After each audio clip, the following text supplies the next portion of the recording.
Yan. Ang lahat ng mga sumuporta sa amin, nagpahiram ng sound system, si Konsehal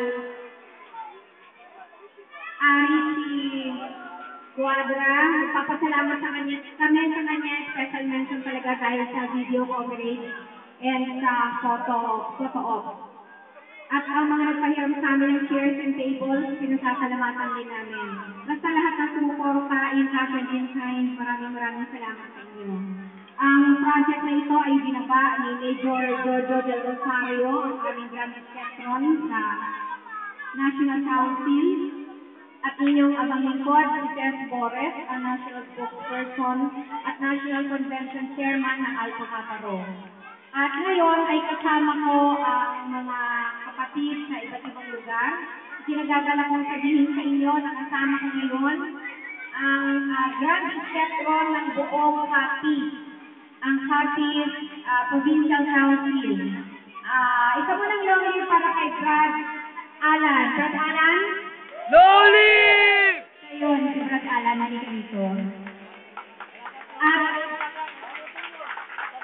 si Brad Alan Abaw, mga anak, bumaba siya dito sa Maynila at sinasama ko sa lahat ng mga lakad ko ngayon dahil gusto niya raw ako magsalamuha. So, ang ginawa ko, lahat ng mga GS ng iba't ibang lugar na bumibisita sa akin ng personal, sinasama ko sila sa mga iba't ibang proyekto natin sa iba't ibang konseho. Kasama ko rin ngayon ang founder ng Malabon, si Brad Dino De Leon. So, isang lawin para kay Brad Dino. Loli! Dito ka, Brad. At kasama ko rin ngayon Vice Grand Sector ng Quezon City. So, ang swerte ng feeding program niyo, dinayo kayo ng iba't ibang lugar. Siya ay isang adopted son ko, publicly announced sa Caloocan ng Quezon City. Gusto ko recognize si Brad JM, BGS ng Quezon City. JM Austria. Isang loli para kay Brad JM Austria. Loli! Okay?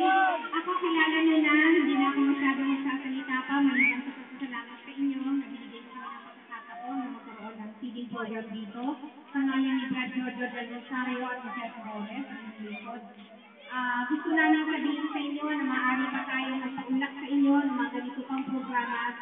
Sabi lang kayo, hanggat kaya ng budget natin, hanggat meron tayong supply, ay magpapaba tayo ng proyekto. Ngayon, ibibigay ko na ang panahon kay GS Alan Abaw. Long live! Long live! Repeat after me. Acclamation to acclamation.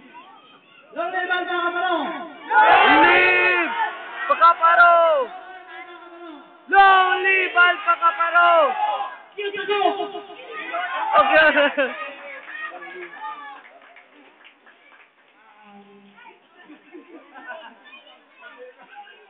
Maraming salamat na pala sa pag-ibig dito namin. Bumakalang nagagalit ako ng amin. So, hindi ko ginagawa ko, tumatama ako lahat ng mga program dito sa kanila. Then, para ma-experience namin. Kasi dapat masyado marami ang topic. Kaya ngayon ginagawa din dito. So, itong bago nito, kung isang karagatan ko, na mga pag-uwi ko lang natin, pwede kong muli ito may apply. Pero sana, kasama ko yung council ng natin. Sana, parang makaiyak ako sa pagkakas nito. So, maraming salamat. Sana magkikita ko tayo ulit. Kasi tayo sila. Ayun sa inyo. Lo, akit ako!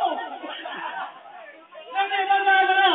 Loli! Alpha Kappa Rho! Okay, repeat after me. Cute ako!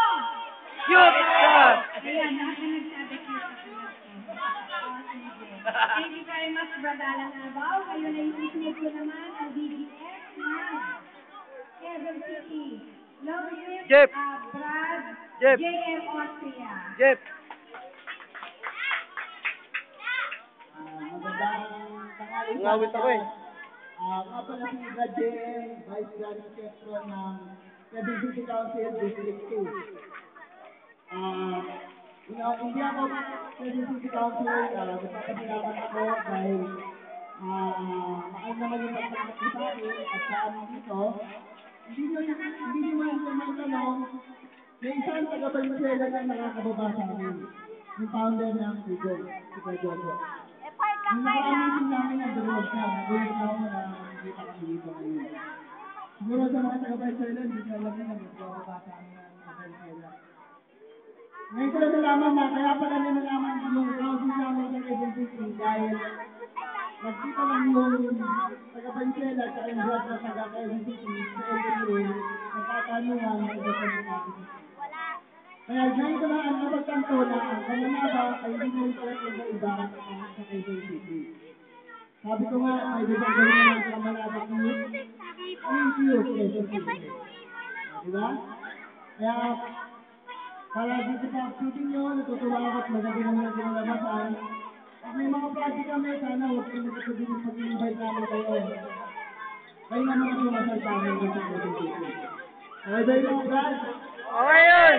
Sa Caloocan din ako pala, magkakaroon ng Bongga Cabro sa March 12. Kasi yung mga gusto, mga nais pumunta, gusto pumunta, kita lang po kayo sa Caloocan sa akin. Kasi isang friend ko dito sa Valenzuela, nakarating na sa amin na sa Mr. Bebek, nandun pala sa Bicolon. Kaya sana, ay isa po pala, merong, hiling ko lang po sa mga taga-Valenzuela na Valenzuela sa Malabon eh. Ang Quezon City Council po kasi ay magkakaroon kami ng raffle bonanza. Na ang ticket namin ay nagkakalaga ng 20 pesos. Ano yung mga papremyo? Ang first prize, isang computer, isang package ng computer, 1 piece computer. Second prize, digital camera. And third prize, 1 Samsung Tab in touchscreen. And 50 consolation prize. Ang hinihingi ko lang po, sana tulungan niyo kami na magtagumpay itong proyekto namin. Kasi po, ang magiging beneficiary po nito ay para mapatuloy pa rin namin ang pagtulong sa mga community sa Quezon City.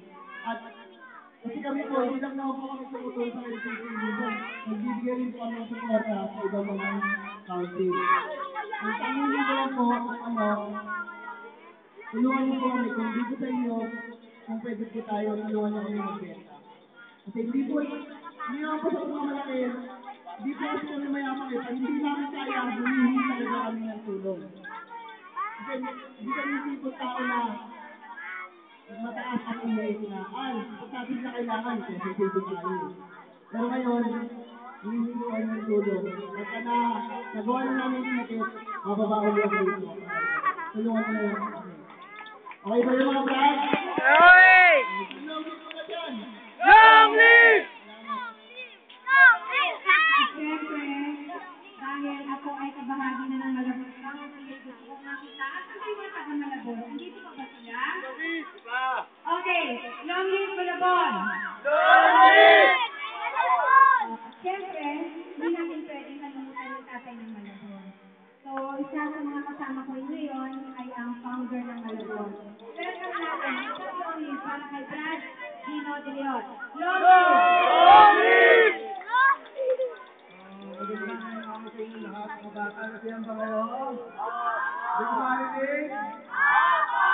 Nandito kami upang itaguyod ang aming samahan sa magandang ehemplo dahil kung hindi nung mga nakaraan namin, medyo madilim ang nakaraan ng Alpakaparo. Ngayon, nandito kami para ipakita sa inyo ang tunay na kapatiran.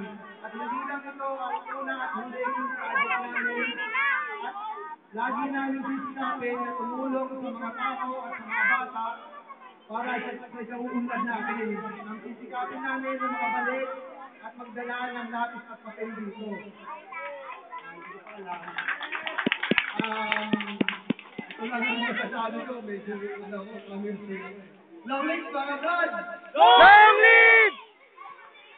Okay, mga bata, bago ko ibigay ang mikropono para sa I Love Alpakaparo na contest, gusto ko muna makarinig sa inyo mga bata lang. I Love Alpakaparo! I Love Alpakaparo! Long live AKP! Long live AKP! Long live! Long live! Okay, mga bata, maraming salamat sa inyo.